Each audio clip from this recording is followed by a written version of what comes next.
everyone, welcome back to my channel. My name is Liana.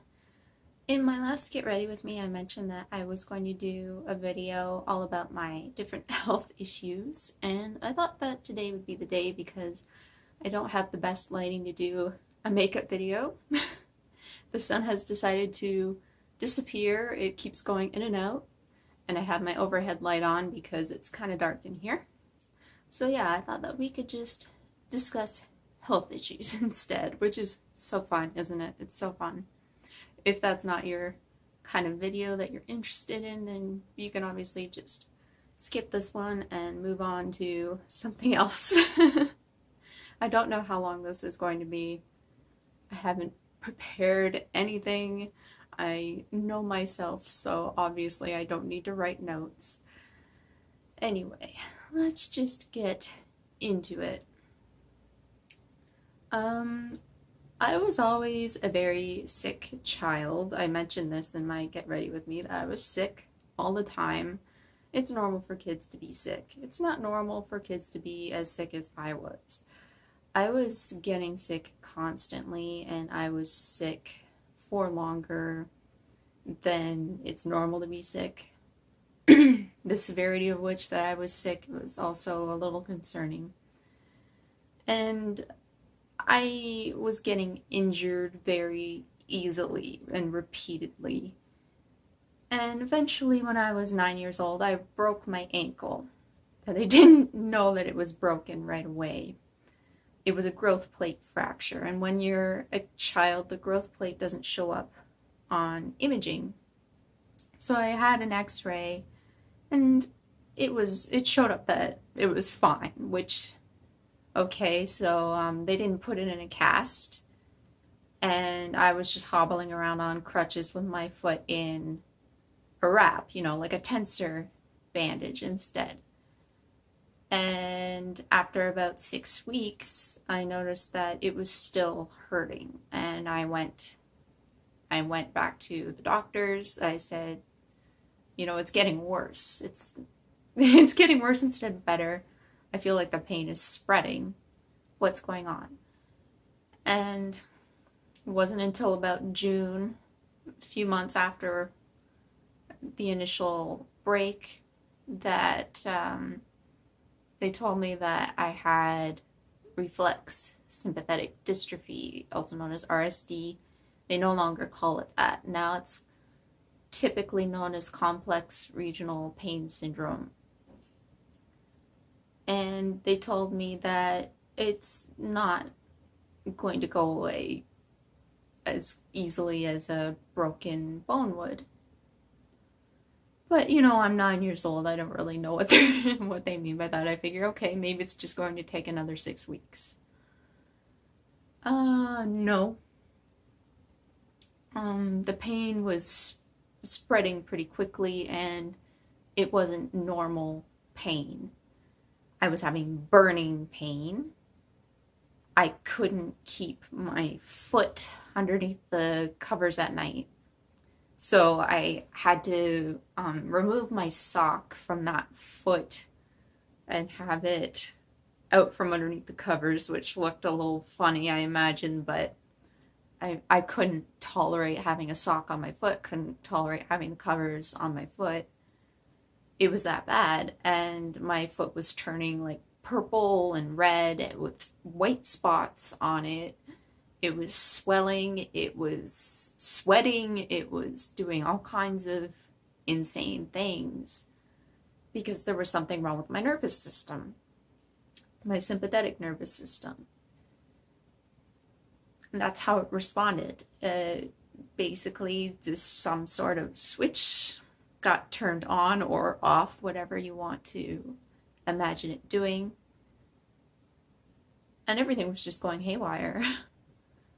I remember getting like quite a few different scans done, like bone scans, and bone scans are kind of weird. They don't tell you specifically what's wrong. They show an area, whatever area is being scanned in your body. I've had a few of them in my lifetime. And they just will indicate whether that area has normal activity or if there's something called increased uptake. Increased uptake can mean anything really. Can mean that it's that something in that area is broken. Could mean that something in that area is inflamed. It's it's just so non-specific, but there was increased uptake in a lot of areas.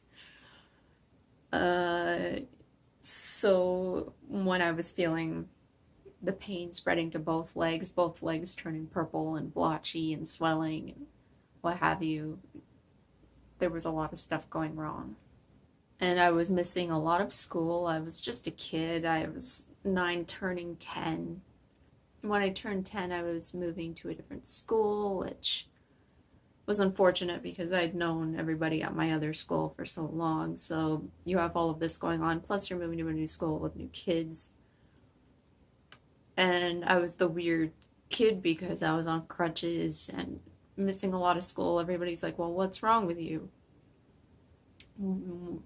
Normally when you're on crutches, you're only on crutches for like, 4 to 6 weeks, but not me. I was on crutches on and off.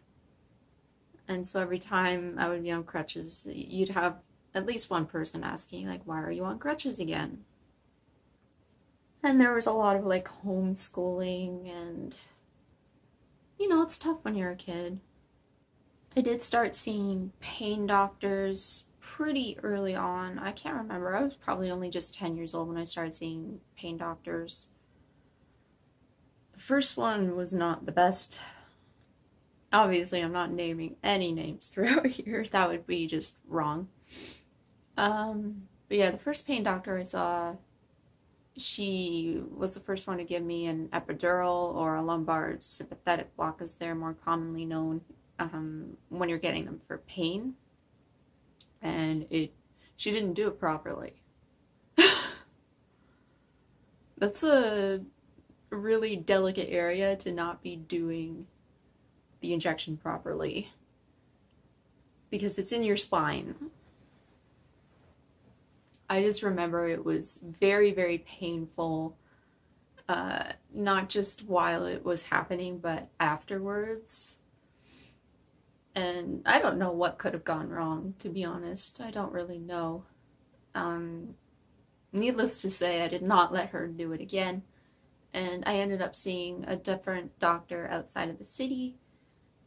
He was a really awesome man. And I mean, when you're a kid, you're really scared of all these different procedures. But yeah, I remember him. He was quite a bit older already. He was probably in his 80s when I started seeing him. And he was down on the floor getting ready to inject my foot and joking about the nurse getting his breakfast prepared because I wasn't ready yet. He was just excellent, though. He was doing different kinds of injections in my foot, intravenous guanethidine blocks, which helped quite a bit over time because I was able to start weight bearing a little bit more. And I did see him for a few years, I think until I was about 12 or 13. And he treated me for a few different areas in my legs. He did lumbar sympathetic blocks as well. He did a few injections in my knee, like cortisone injections. None of this is fun, obviously. But there just came a point where I didn't find that they were helping anymore. Like each time I would go to see him, it just felt like they were helping less and less, so I stopped.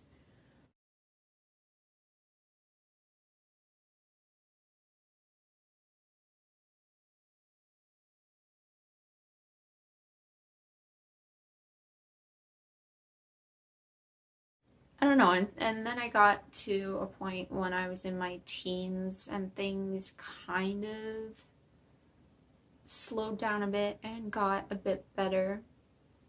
But by that point, I was kind of getting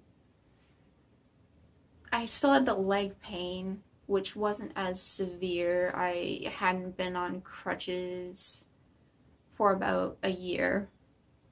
Um, but I had more generalized pain, and I had been diagnosed with fibromyalgia when I was about 12, just because I was having these different pains that didn't quite feel like what I'd had before.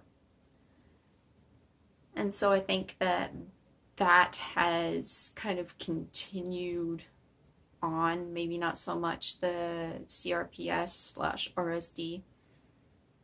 I think maybe that even if it's there, it's more dormant. The fibromyalgia is quite rampant. Pain can kind of evolve over time, just due to different factors in your body as you age and environmental factors, etc. So yeah, my teens, things had kind of settled down a bit. I was going to high school semi regularly. There were times where I was doing just half days instead of full days, but there were times where I was going full days. But I had a lot of anxiety at that time as well because I didn't really like high school. High school was not my friend. They were just, like, I met my best friend there, but I also met some just jerks. Like, I was the type of person who was an ally and a friend to, like, everyone, but because I had, like, black hair and was kind of a chubby emo kid, I was an easier target for certain groups of people. And I guess you could say I was bullied by a few. Not a lot, just a few. But I just really didn't like it there. And I actually left a year early. I did graduate, but I graduated on my own. And I did college courses on my own. By the time I was doing college courses, I'd lost a lot of weight. And I was doing really well. I was, like, anxiety free. I was health wise just doing really well. I was exercising a lot. My pain levels were extremely low, but I was over exercising too. And after a few years of doing really well, I injured myself. It was absolutely 100% my fault. Yeah, I got into the habit of over exercising, and I hurt my ribs. And again, that's where you get into the whole bone scan thing. Bone scans not being accurate, it just said that one or two of my ribs had increased uptake. So depending on who you talk to, they said it could be a broken rib, a cracked rib. It could just be inflammation. They didn't really know. Most people thought it was cracked though. And it was bad. I wasn't able to move my right arm away from my body for quite a while, just because it would cause so much pain. I was blacking out quite a bit. Yeah, I started going to another pain clinic, and I was put on a lot of medication. I don't want to get into specifics. I was put on 4 medications, and it wasn't good.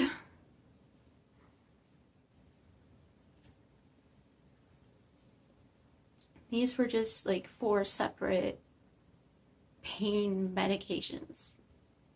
Okay, just for pain. And I was a very skinny person and getting skinnier, so I would say I weighed about the same that I do now, which is just under 130 pounds. And I was continually losing weight each week. When I went in, they would weigh me each time I was there, and each time I weighed less. And I started weighing less after they put me on all the medications. I was feeling very sick. I wasn't eating very much. I couldn't eat very much. My mom would look at me and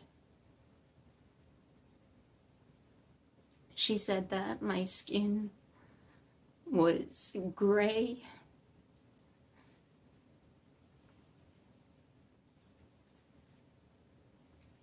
I was down to 107 pounds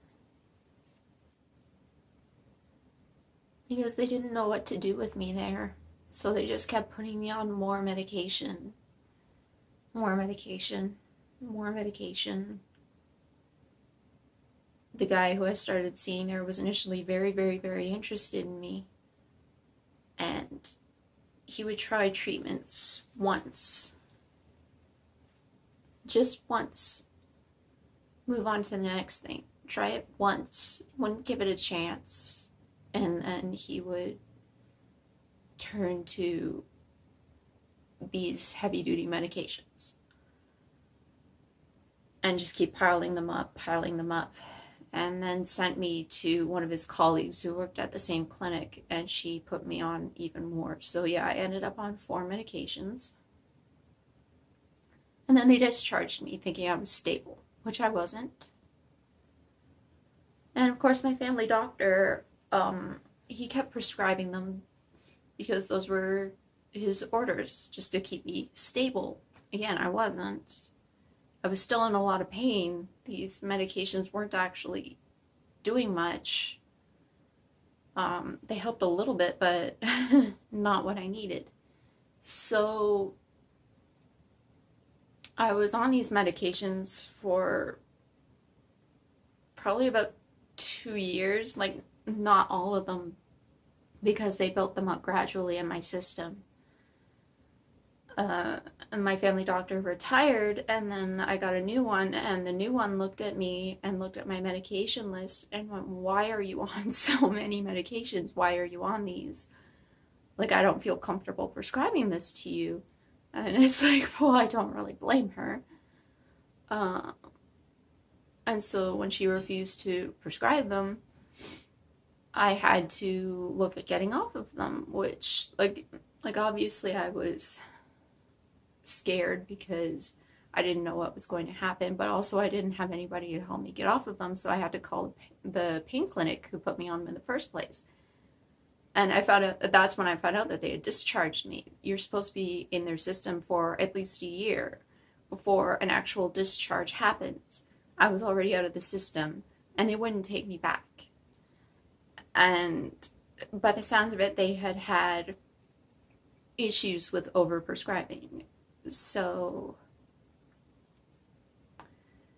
yeah, I don't know if they ever actually got into like a lawsuit situation, but that's what happened. They wouldn't take me back. Luckily, one of my other doctors was kind enough to help wean me off, and it took about 3 years. Now, you don't have to be addicted to be in withdrawal. Your body forms a bond with medications, and when it notices that something isn't there, then it reacts, and you can get very sick, which I did. There was even talk about hospitalizing me at one point because it was so difficult. It was taking so long, and some of the side effects were really bad. It never happened, but like I got very, very sick. It was such a long process.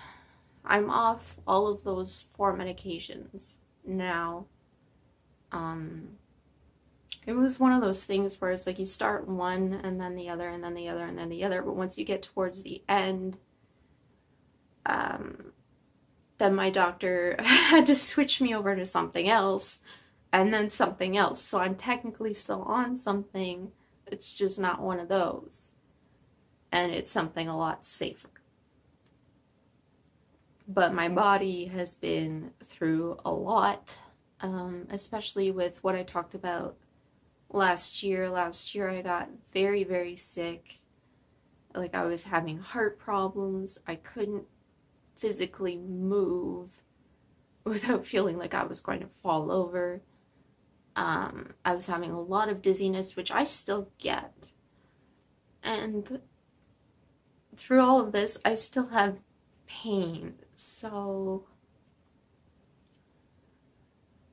I have been struggling, obviously. I haven't felt 100% since my illness last year because I still get dizzy. And if, let's say, I haven't had a good night's sleep, and then throughout the whole day, I feel like I'm going to throw up, or I'm going to, like, where I get even dizzier and I feel like I'm going to fall over. It just puts, like, more stress on my body than the average person. Like, up until a little while ago, I was still using a cane to get around because of my dizziness. It's to a point right now where it's still there, but I feel comfortable getting around on my own. Unless it's a really, really bad day. When I'm out in public, if I'm going walking for very long distances, I use a walker, just in case something happens with my head, but also I have severe hip pain. There's something wrong with my left hip. It started a few years ago, really randomly. They couldn't find anything on imaging, but if you talk to my physiotherapist and my massage therapist, they tell you that there's something wrong with the shape of it, the shape of the joint. It doesn't move properly, and it gets jammed up into the socket really easily, so I have mobility issues and severe impingement that occurs. So the pain there is really severe, and it's the worst thing that I have going on in my body pain-wise. And so I get injections for that every few months from one of my doctors. It's prolozone. You may not have heard of it because it's considered an alternative therapy, and it's very painful. I would not do it if it didn't help in some way, shape, or form, because it's definitely, it's not fun. And I still get rib pain, for which I get injections every few weeks from another doctor. So definitely still in pain, and I get the fibromyalgia kind of generalized all over, but those are two spots that I pay extra attention to. I also suffer from chronic migraines, and I have suffered from them since I was about 10. I do take medication for them. They're hormonal.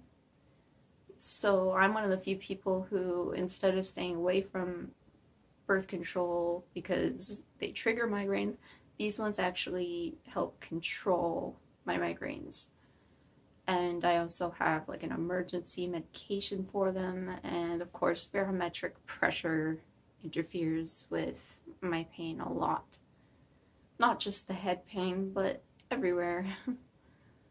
I'm on a special diet. I can't eat certain foods or else I feel worse. And really, I just have to limit myself a lot more than the average person.